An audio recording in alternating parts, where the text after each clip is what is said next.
আৰু এটা নতুন ভিডিঅ'লৈ স্বাগতম। আজি আমি এনালাইচিছ কৰিম অহাকালি মানে 29 নৱেম্বৰৰ কাৰণে নিফটি বেংক নিফটিৰ এনালাইচিছ। তাৰ আগতে আমি যোৱাকালি ভিডিঅ'টো এটা কথা জনাইছিলোঁ যে মাৰ্কেট যদি গেপ আপ মাৰে আজি তেনেহ'লে বা প্ৰফিট বুকিং আহিব বুলি। চ' কি হ'ল, ৰাতিপুৱা ফ্লেট খুলি পেলাই মাৰ্কেট ওপৰলৈকে গুচি গ'ল। ওপৰলৈকে যোৱাৰ পিছত আমি যেতিয়া 350 আছিল, এইটো কথা জনাইছিলোঁ আগতে যে 350 মেক্সিমাম ওপৰৰ লেভেল আৰু তলৰ লেভেলটো হৈছে 24,000। কিন্তু মাৰ্কেট সুপ্ৰিম হয় এইটো লেভেলত আমি শ্বৰ্ট যিমানখিনি লং আছিল আমি লংখিনি বুক কৰি পেলাই শ্বৰ্টো কৰিছিলোঁ, যেনেকৈ কোলফাল বা কিবা এইবোৰ যিবোৰ গেপ আপ বহুত বেছিকৈ খুলিছিল সেইবোৰ শ্বৰ্ট কৰিছিলোঁ, ইণ্ডিয়া হোটেল শ্বৰ্ট কৰিছিলোঁ। চ' সেইবোৰ অলপমান ৰিটাৰ্ণ আহি গ'ল আৰু হঠাতে যিটো ফল আহি গ'ল সেইটো আমাৰ এক্সপেক্টেশ্যন আছিল 24,050-60 মানতে ৰুকি যাব, কিন্তু সেইটো নহ'ল, তাতকৈও তলত গুচি আহি গ'ল। তাৰ 150 পইণ্টছ আৰু তলত গুচি গ'ল। চ' এইটো এক্সপায়াৰীৰ কাৰণে হয়। মাৰ্কেটখন ক্ল'জিংটো এৰাউণ্ড 24,180 মানত দিব লাগে। এতিয়া মাৰ্কেট চলি আছে 23,930। এতিয়া গোটেইখিনি এক্সপায়াৰীৰ যিটো জানেই আপোনালোকে অপশ্যনৰ বহুত পজিশ্যন থাকে, সেইবোৰ পজিশ্যন চব মেনেজ হৈ আছে এতিয়া কি হ'ব অহাকালি কি হ'ব পাৰে, অহাকালি আমি এটা গেপ ডাউন খুলিব পাৰোঁ। গেপ ডাউন খুলিবলৈ এইটো লেভেল যিটো অলমষ্ট মই যদি এইটো দিওঁ, যিটো মিডিয়ান লেভেল এইটো হয়, কিন্তু আমি বোধহয় অলপমান ওপৰতে ছাপোৰ্ট ল'ম। চ' ছাপ'জ 23,820 এনেকুৱা মানত ছাপোৰ্ট লৈ পেলাই আকৌ এটা ডাঙৰ এটা আপছুইং আহি যাব। চ' আল্টিমেটলি কি হ'ব, মাৰ্কেটখন যিটো ল'টো হায়াৰ ল' হৈ গৈ থাকিব মাৰ্কেটখন।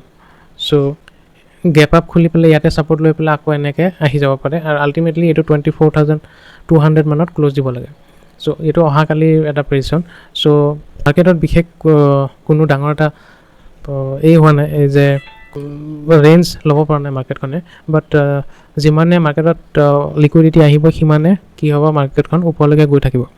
চ' আৰু এটা বস্তু, অটো চেলছ নাম্বাৰ আহিব লগা আছে। অটো চেলছ নাম্বাৰ যদি ভাল আহে, এইটো ৰিপৰ্ট আহিব আপোনাৰ ডিচেম্বৰৰ 2-3 তাৰিখে মানে, যদি এইটো ভাল আহে তেনেহ'লে মাৰ্কেটখন আকৌ মানে ৰিকভাৰী লোৱা ষ্টাৰ্ট দিব। চ' তাৰ আগতে অলপমান মানুহে কি কৰিব, পজিশ্যন বনাব। চ' এতিয়া মাৰ্কেটখন টেকনিকেলত কাম নকৰে, এতিয়া মাৰ্কেটখন কাম কৰিব আপোনাৰ নিউজৰ ওপৰত। চ' নিউজ আহি আছে, ভালেখিনি নিউজ আহিব, ত' তাৰ ওপৰত আমি কিন্তু যিটো লাগি আছে মাৰ্কেটখন ওপৰলৈকে লাহে ধীৰে এনেকৈ যাব লাগে, কাৰণ বাজেট আহি আছে, বাজেটৰ আগে মাৰ্কেটে এটা মুভমেণ্ট দিবই। চ' জানুৱাৰী মাহত মাৰ্কেটখন অলপমান বুলিছ হৈ থাকে। ত' এইখিনিয়ে। আৰু এতিয়া চেনচেক্সৰ মই কথা জনাই দিওঁ, কাৰণ অহাকালি চেনচেক্সত আপোনাৰ এক্সপায়াৰী আছে। চ' মাৰ্কেটখনত যদি চাওঁ, এতিয়া বেংক নিফটি আজি যিহেতু দুৰ্বল দেখাই আছে, কিন্তু এক্সপায়াৰী ৰিলেটেড মান্থলি এক্সপায়াৰী যিবোৰ আছে সেইবোৰ পজিশ্যনৰ কাৰণে হয়।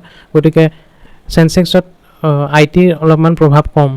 চ' কি হয়, মাৰ্কেটখন বেংক নিফটি যিটো পিনে মুভ কৰিব সেইপিনে চেনচেক্সৰ গতি কৰিব পাৰে।